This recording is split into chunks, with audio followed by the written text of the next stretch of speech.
Welcome to Morocco and the beautiful coastal city of Agadir. This nation's love affair with the sport of judo now continues. Having hosted both the World Masters and the World Openweight Championships in recent years, this idyllic location will now stage a new Grand Prix event on the IJF World Judo Tour, ensuring that Moroccan judo fans will get an annual fix of top-level action. There were lots of the sport's top names on show, and we'll bring you all of the stories from the tatami. We'll bring you a special feature showing how the IJF Academy helps give judo people career opportunities within the sport. And we'll show you the power of judo for good, as we visit a project in an orphanage for vulnerable Moroccan girls and see the importance of positive female role models.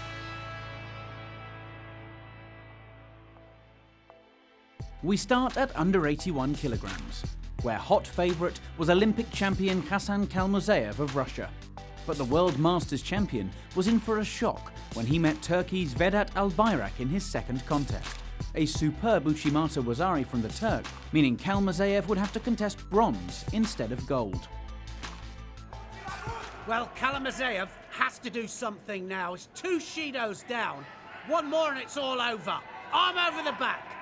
Wrestle, goal! Wrestle made the wrong move there. Kalmuzayev throws him with Kosoto. And it looked to me as if Wrestle was thinking exactly the same. Brilliant stuff. Bronze medal for Kalmuzayev. The stage was set for Albayrak to take on the young Belgian Matthias Kasser in the final. Who would come out on top? Well, Kasser can really throw, but he can't grip up. He has gripped up now. He's got the sleeve. Albayrak, Ochigari gets the Wazari. Nice change of direction there. Starts, well, I think it was with the Uchimata. Then changes direction. Look at the control there of the jacket and good drive. Albayrak gets the arm over the top. Now, being backed up, he's going to have to do something. Oh, look at that! What a tewaza that was! Kasser, well, he started to come in for the attack there, and that was a massive tewaza there to win the gold medal for Turkey.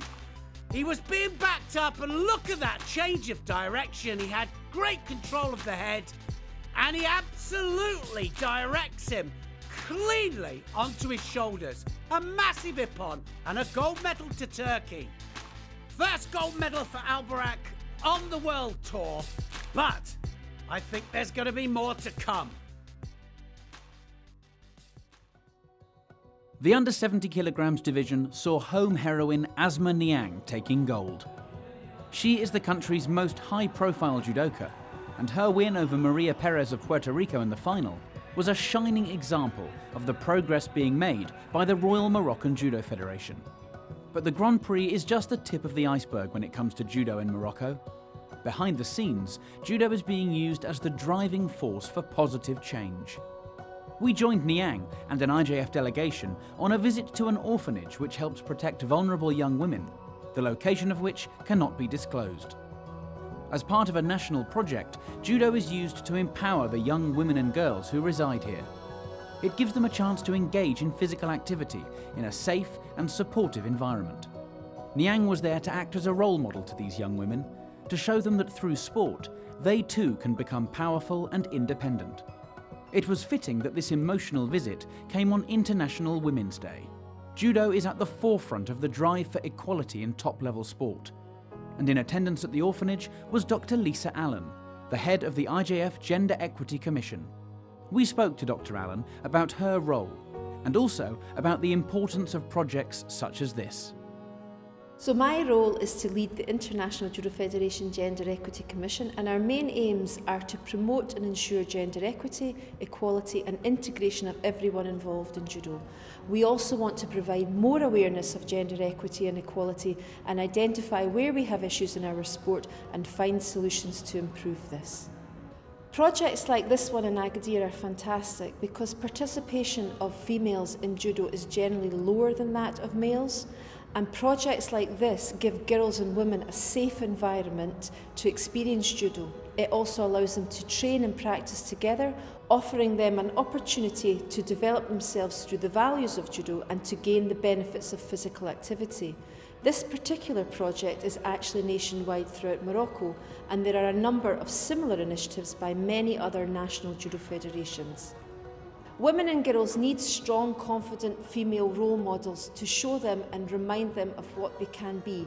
Top female judoka, like Asma Niang, visiting these orphanages can really encourage young girls to participate in sport, lead healthy lifestyles, and also to understand the importance of education. It's environments like these orphanages where many of our future champions can come from. At under 63 kilograms, there was once again an example of judo's global appeal, with Katarina Haker becoming the first Australian to contest a World Judo Tour final, after defeating Germany's Vivian Hermann in the semi-finals. Haker would meet the in-form Andrea Leski in the final. The Slovenian took her first World Judo Tour gold in Dusseldorf 2 weeks ago. Would she make it 2 on the bounce here in Agadir? Leski, definitely the one on form here. Winner of the gold medal in Dusseldorf just a couple of weeks back. And Haker, first ever Australian World Tour finalist. Oh, now then, where's that going to go? I think it started with Leski. She attacked first and then changed it to the Kouchi from the Uchimata. Took her opponent back there, and the counter, of course, doesn't count if you land on your own back. And so a score goes to Leski. Wazari scored, and she goes into the lead. All gripped up again. Haker has to attack. She has to do something. She has to be careful of the switch here, Haker. And there is the switch, and that goes into the hold down. I think that was another Wazari. Wazari Awazeti Ippon, and it's all over. 45 seconds left on the clock. And Leski has won her second gold medal in as many events. But credit to Haker, she gets a silver medal, well deserved as well. Had a great day, but she didn't have enough for Leski of Slovenia. And once again, Slovenia have an under 63 kilos fighter competing at the very top, bringing home World Tour medals.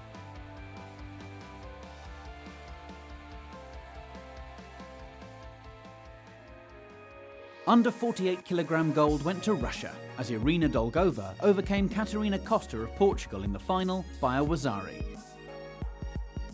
The in-form fighter of the under 52 kilograms division was Romania's Alexandra Florian, whose Uchimata impressed throughout the day as she booked herself a place in the final against Switzerland's Evelyn Schopp.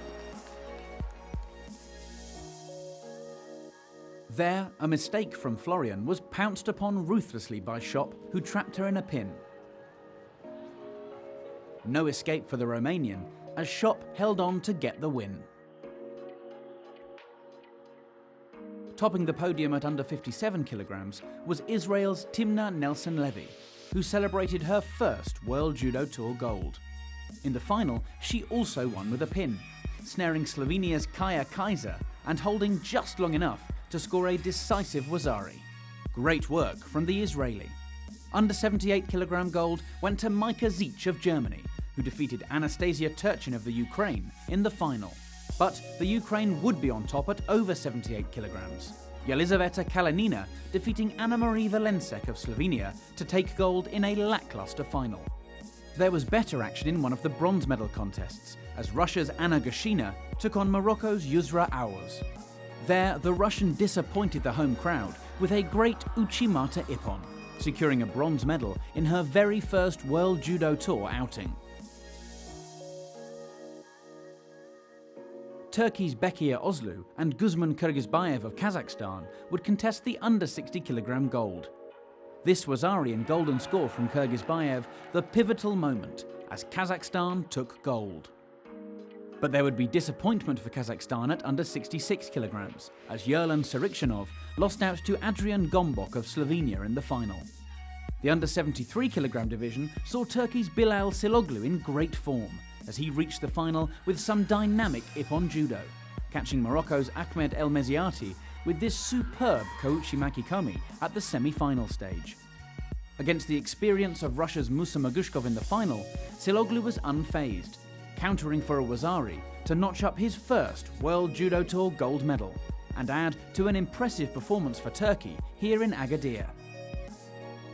All eyes were on Serbia's returning world champion Nemanja Majdov at under 90 kilograms, who came up against Switzerland's Cyril Grossklaus in the semi-finals.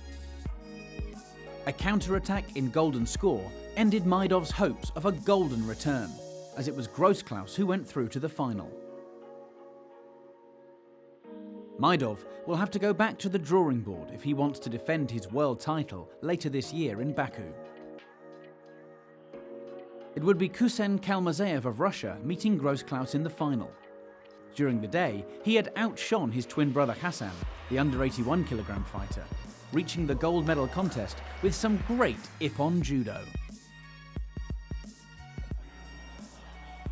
The final itself lacked a spark, Kalmazeev emerging victorious thanks to a third and final penalty to Grossklaus, which meant disqualification for the Swiss judoka. 2 medals for the Kalmazeev brothers, but this time it was Hussein sporting the gold.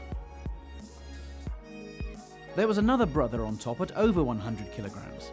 Johannes Frey succeeded where his brother, Carl Richard Frey, had failed, making the final with some great judo, which included this dropping shoulder throw against Russian veteran Alexander Mikhailin. In the final, he faced Mikhailin's compatriot, Anton Krivobakov, in a tense match, which saw neither judoka make a breakthrough. In the end, it was decided when Krivobakov was penalised for the 3rd time, crowning Frey as Agadir Grand Prix champion. An emotional moment for the Frey family, who now boast 2 World Judo Tour gold medalists. Let's take a break from the tatami here in Agadir as we bring you a special feature on the IJF Academy, an instrumental tool in the IJF's drive to develop the sport around the world. People think that judo is just a competitive sport, but it is much more. It is also education. The founder of judo, Jigoro Kano, said that nothing under the sun is greater than education. By educating one person and sending him into the society of his generation, we make a contribution extending 100 generations to come. The Academy is the teaching branch of the International Judo Federation.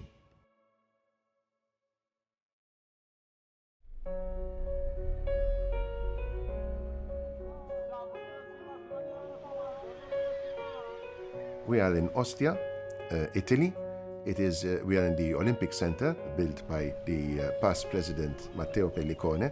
We're here, the International Judo Federation Academy, to run the first level practical examination for Italian coaches who have been studying for the past 3 months. Our president, Mr. Mario Svisa, wished that we had a system to give a good formation to our coaches. We developed a coaching program divided in 3 sectors. Level 1, which is basically the alphabet of judo. Level 2, which is the application of the alphabet in coaching. And level 3, which is the administration at high performance. Judo has 20 million members, and we have around 200,000 participating in international events. What are the 99.9% members doing? They're enjoying it. They're doing judo for fun. So we had to adapt our coaches to be able to serve this service. The coach education has 2 important parts, the theory and the practice. All coaches are busy people. In order to allow them to learn, they can use our digital platform. The platform provides a flexible way for the students to study, so they can access it anytime, anywhere. Language, the platform is actually working on 10 different languages. Testing can also be done in their own languages. This is a great opportunity for the students to follow everything in their own language, in their own comfortable way. We're proud to have in our team Daniel Lascaux, world champion, Mark Huzinga, gold medalist in Olympic Games, Piero Comino, kata expert, and also experts from the Kodokan. During the level 1 course of the IJF Academy, we will cover all the techniques actually classified by the Kodokan. We've got a large variety of people. Some are very experienced as a top-level athlete themselves. But now we are looking not at just special techniques or variations, but the basic principles of all the techniques, which is quite different. It's quite intense, but also we always see that's very rewarding for everybody at the end of the week. Before the examination, the students are taking the subjects. They have approximately 10 minutes to prepare the subject. And then during the examination, we tell them the techniques and they have to demonstrate. We have to make sure that every student can demonstrate all judo techniques. This is the minimum requirement. The root of education is bitter, but the fruit is sweet. The student has to understand that we are not there to fail him, we're helping them to pass. But they have to make the standard. The academy is hard work, but it's worth it. The European Commission has created a so-called translation device of degrees and qualification between countries. In France, they are able to show the Hungarian degree and they have to say, this is the salary rate you have to minimum receive. And this translation device also applies for the IJF Academy, which is of big value. A top athlete, when he finishes, what does he do? He has gone all his life through high fitness preparation. He knows a lot. By adding scientific subjects, we put it together with the knowledge of judo, and at the end, they come out with a product which is professional. And when they say, I want to teach judo, I have a certificate from the International Judo Federation Academy, and it is classified as a 4th level European qualification. At that level, they know what salary he would be getting. This is our job, to be able to help our judoka convert into professionals.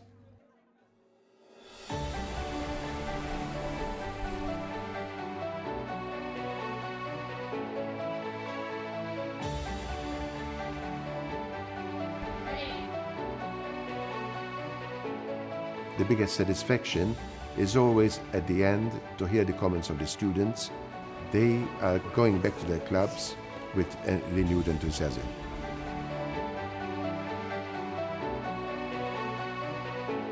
Mi chiamo Salvatore Ferro, ho iniziato questo sport da bambino perché da noi aiutava i bambini a uscire dalla strada, quindi ci faceva crescere. Credo che questo corso è molto importante perché ha tanto materiale didattico, si cresce a livello, si conoscono molte cose che io non conoscevo.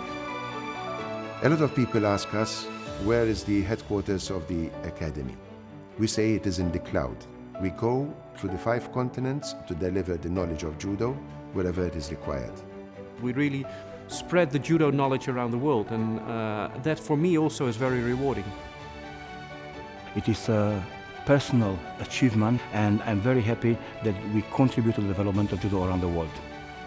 The mission of the IJF is to carry on the legacy of Gigaro Kano. Through the academy, we're trying to achieve this goal.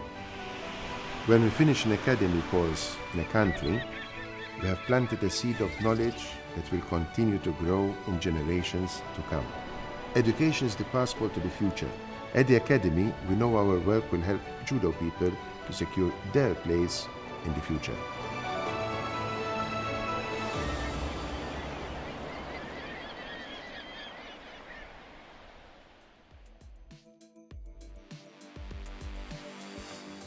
Our number 3 ippon came at under 81 kilograms, as Portugal's Anri Agutidze faced Dominic Druzeta of Croatia for bronze. Druzeta looking for the inside grip. Agutidze now.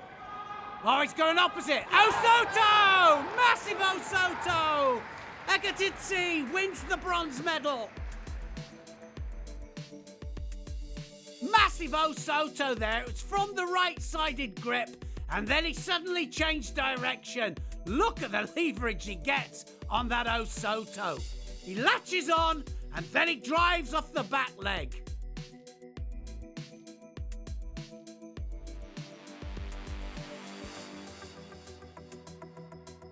A domestic sought out at under 60 kilograms produced our number 2 ippon, Yassine Mudatir against Izam Basu for the bronze medal.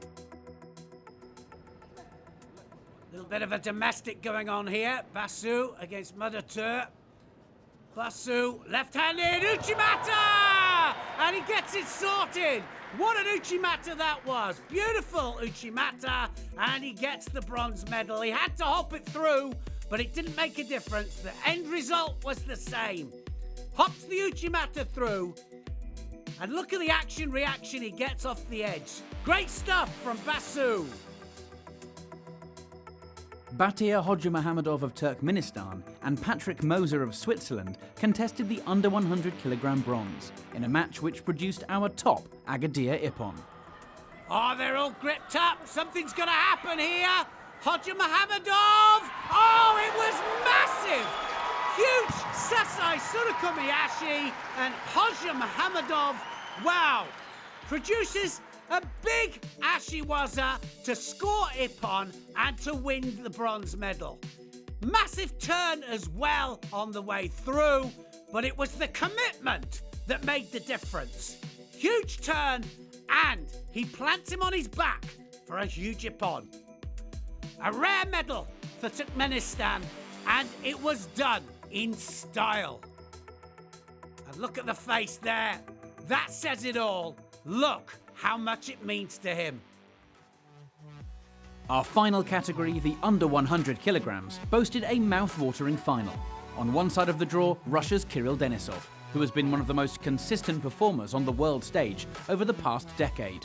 And now, having moved up from under 90 kilograms, is continuing to win medals at under 100. Here in Agadir, he made the final after a mid-air counter-attack against Germany's Karl Richard Frey, giving himself the chance to add to his vast collection of medals. On the opposite side of the draw was Portugal's explosive thrower, Jorge Fonseca, whose attacking style means his fights are always eventful. On his path to the final, he won every fight by Ippon. But Fonseca is all-out attack, and as a result, his defence is sometimes weak, as it's throw or be thrown. A trait reflected in the fact that he is still yet to win a World Judo Tour gold medal, an incredible statistic considering how impressive Fonseca can be on his day. Would the final in Agadir be any different, or would Denisov once again show his guile? Well, Denisov really is so consistent. He knows that he's just got to be very careful, keep it tight against Fonseca. But Fonseca can throw anybody at any time. Look at that, Denisov goes complete left. What's going to happen? Oh, that's going to happen! Wazeri scored there to Denisov. He just set it up there for the uchimata. He was almost waiting for Fonseca to make the move, and he beat him to it. Great situation there, right against left, and it was definitely Denisov that came off better. Fonseca has never won a gold medal on the World Tour. He's been close a few times. Now, can it be? He's going to have to get a big score, and he's capable. Oh, look at that! Osoto! He overstretched there. Denisov was waiting, and it was a beautiful ashiwaza counter, and Fonseca goes over. He fully committed, and that is Fonseca all the way through. He will fully commit trying to throw for Ippon, but he sometimes goes over himself. Overstretched for the Osoto. He readjusts his balance there, Denisov, and the ashiwaza takes Fonseca down for the Wazeti Ippon. Brilliant stuff from Denisov, and he wins the gold medal for Russia. 5 times a world medalist, Denisov. Can this year be the year that he finally takes gold?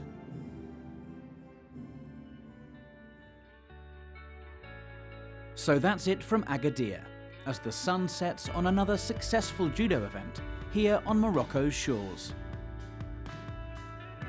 Next up, we travel to the judo powerhouse of Russia for the 2018 Ekaterinburg Grand Slam. We'll see you there.